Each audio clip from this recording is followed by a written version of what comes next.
Welcome to Now Hear This. I'm your host, Chris Spangle. Now Hear This is a conversation with leaders in Indianapolis that are working to improve the lives of Hoosiers. Our goal is to empower you to join in their work and make a difference while informing you about the unseen aspects of life in Indiana. If you miss an episode, you can listen via podcast at nowhearthisindy.com. Today on the program, we are revisiting the arts, and we are talking to the General Director, David Starkey, of the Indianapolis Opera. Their website is indyopera.org, and they have just been given several generous grants. And David, first and foremost, thank you for coming on the program.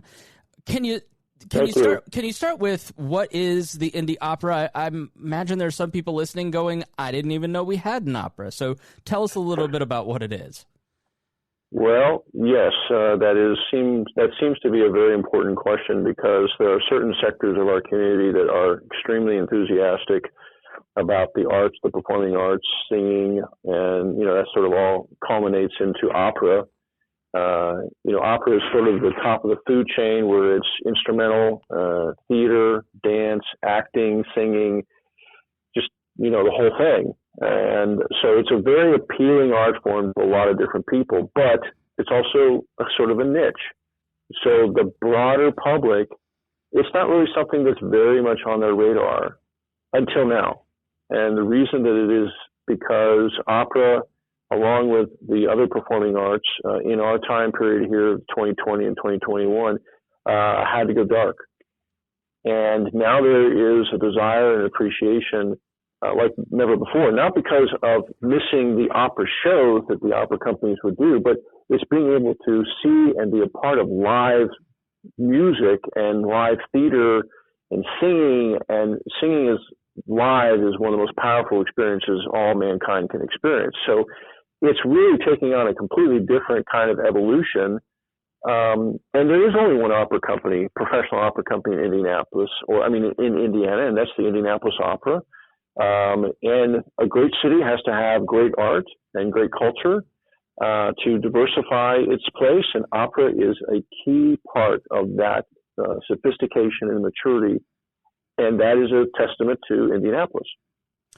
I have been advising friends, if it doesn't seem to be like common sense that you'd invest in event companies right now, but when I talk to friends and family, I just get the sense that once the vaccine starts to really kick in, as it's starting to show, and people are able to go to a lot of events and do things, that we're just going to see an explosion of attendance at things like the Indianapolis Opera.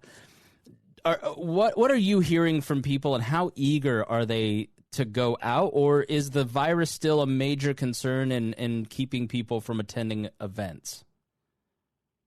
I sort of equated it to two type of scenarios. First of all, when this all happened, I looked at it from the standpoint is that there was one giant car crash, and there were a lot of people that survived. There were some people that got hurt. There were some people that died.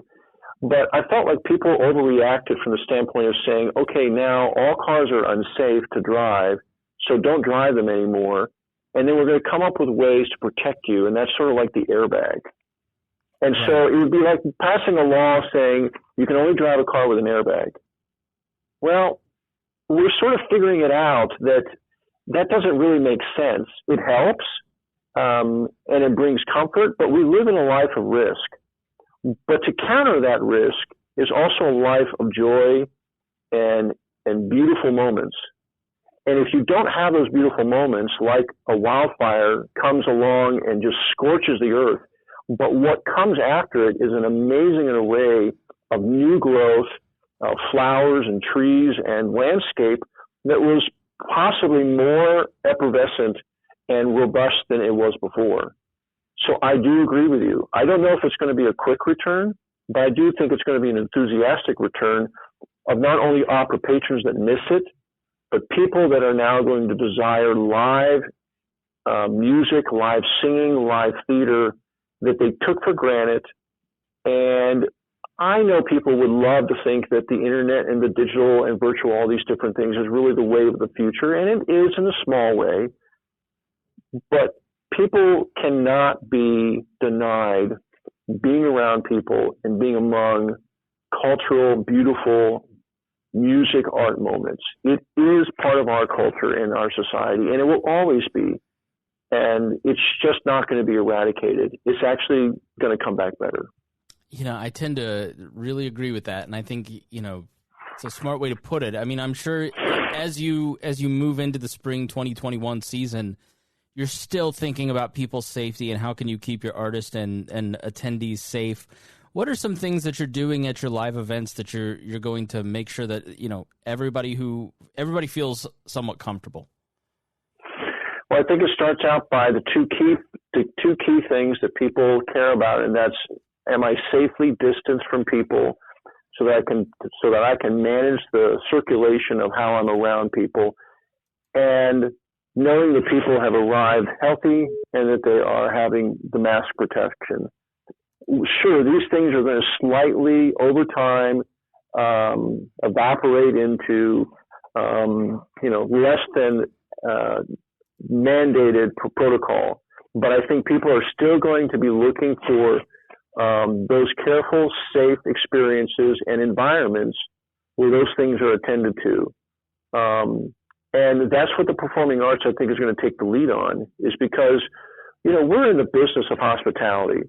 And the venues that we have are beautiful venues, but, right now they're sitting empty, and they deserve to be able to have people back in there and the arts back there performing. But at the same time, we're going to be taking every care in the arts industry of the safety of the instrumentalists and dancers and singers and actors, as well as the audience. And we're going to continue to have a wonderful, beautiful experience. And I think that's what people are saying, let me know what you're going to do. I'll decide how I can participate, and let's do it together. One of the last in-person recording sessions that I produced for the Leaders and Legends podcast was with Angela Brown there at the Basel. I'm saying Basel. Basile. Basile. It's Basile. I knew I was saying Basile Opera Center. Opera That's Center. Right. And it's a beautiful space, but it's about to get a whole lot more beautiful, I imagine. You've actually been raising money, which I would think in this environment, David Starkey, General Director of the Indianapolis Opera, that's kind of a crazy concept. You're in the middle of this pandemic, everybody shut down, so you're going to go out and start a capital campaign? Yeah, that doesn't sound very logical.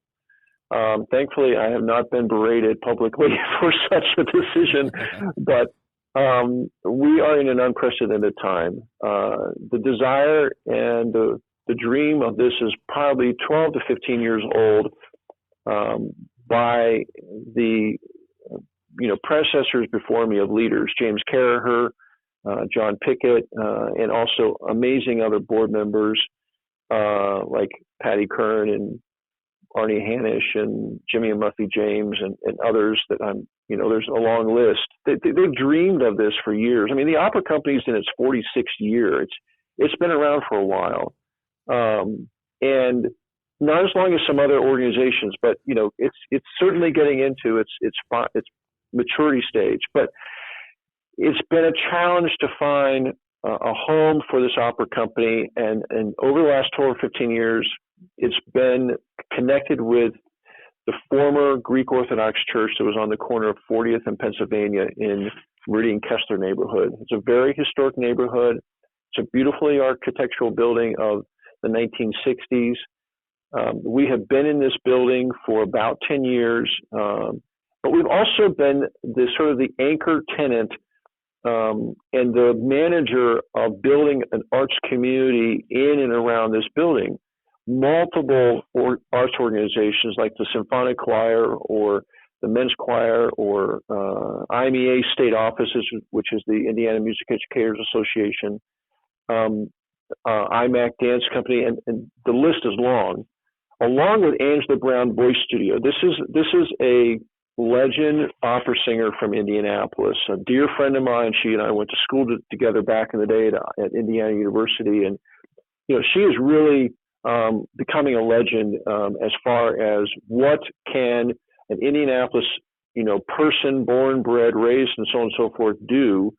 And she's going to have a permanent home where she's going to make this an education center of teaching and master classes and building upon that diversity and equity of our students in our community, bringing the inner city kids into a reality that they too can be among the great arts leaders of our community and of our country.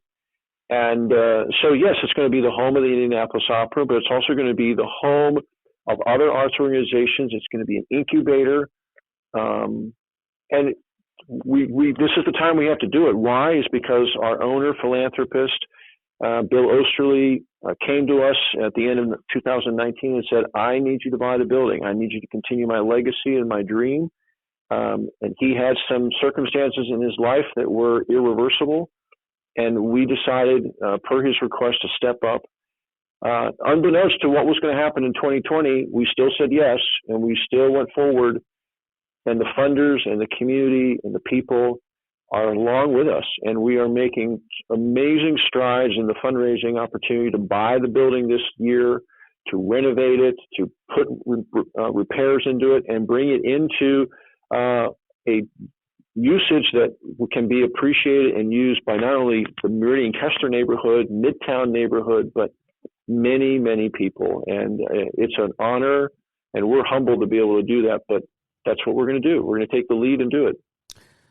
So we really have time for just a couple more quick questions. Does this money go towards rehabbing the space? Does it go towards programming? How does the money that you're raising, how will it be used? It's really straightforward. It's three segments. Part of it's going to go to purchase it. Part of it is going to go to repair it and renovate it. And part of it is going to go towards an endowment to help us to be able to carry responsibly the operational necessities that we need to do to run it each year. It will not go to programming. That's the responsibility of the Indianapolis Opera Company to run its education and artistic programming. So this is all money being raised just for the building and for the endowment to run the building and to have it in a very stable and healthy place. I think that approach has been very attractive to people in the community, that we've kept it really straight and forward and very transparent. And that way, we also believe that is the best way for us to be a very good steward to the other arts organizations to have a top-notch building in an affordable business manner for each of them as and if they need it. Very good. So give us just a quick preview if people want to come and see the shows, what's coming up and how can they get involved, and are you still raising money? Can people donate? How can the listeners get involved in what you're doing at indieopera.org? There's two ways, and thanks for letting me answer this question, because you can go to our website, indieopera.org, and we right now have digital education material for all students of Indianapolis. Students in the state of Indiana can be able to be a part of that educational material to help them with the classroom. That's a really big passion of ours. We haven't announced it yet, but we are looking at doing programming in the public in April and in May, and hopefully throughout the summer into the fall. So soon we're going to be announcing some really great indoor and outdoor events that are going to be designed specifically with social distancing and health guidelines for us to be able to give you great programming. So stay tuned to that website. But for the capital campaign, there is information on our website, which again is indieopera.org. And it tells you how you can get involved, how you can call me, how you can email me, how you can reach out to the Indianapolis Opera and say, I want to help.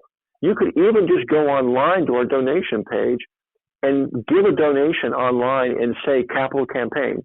We've had people do that. But if you want to be able to understand how the campaign is really structured and how maybe you're looking at a larger gift, and we have a multi-year giving plan, we know how to help you with that. And we've got great people ready to be able to take your phone call or respond to your email. Once again, that's indieopera.org. All right, great. Thank you so much, David Starkey, General Director of the Indianapolis Opera, for coming on the program. Thank you so much. It's been an honor to be able to speak to your audience out there, and let's have a great 2021. Again, their website is indieopera.org. Thanks for listening to Now Hear This. I'm your host, Chris Spangle. If you missed any portion of our program, you can listen on our website, nowhearthisindy.com. If you'd like to have your organization featured on the show, please email Gabby at nowhearthisindy@iheartmedia.com. Thanks for listening, and we will be back again next weekend with Now Hear This. Our goal at the Chris Spangle Show is to help you sound smarter while talking with your friends. If you struggle to understand politics, we explain it from an independent, libertarian perspective with all of the irreverence modern politics deserves. We toss out the screaming heads and put people before political parties and give context to the news to make you think. I'm the host. I'm a 15-year veteran of politics and media, and this show is published every Saturday. It's part of the We Are Libertarians network, and be sure to join Wall Plus for bonus podcasts, the complete archives, commercial-free shows, and more. Subscribe now at wearelibertarians.com.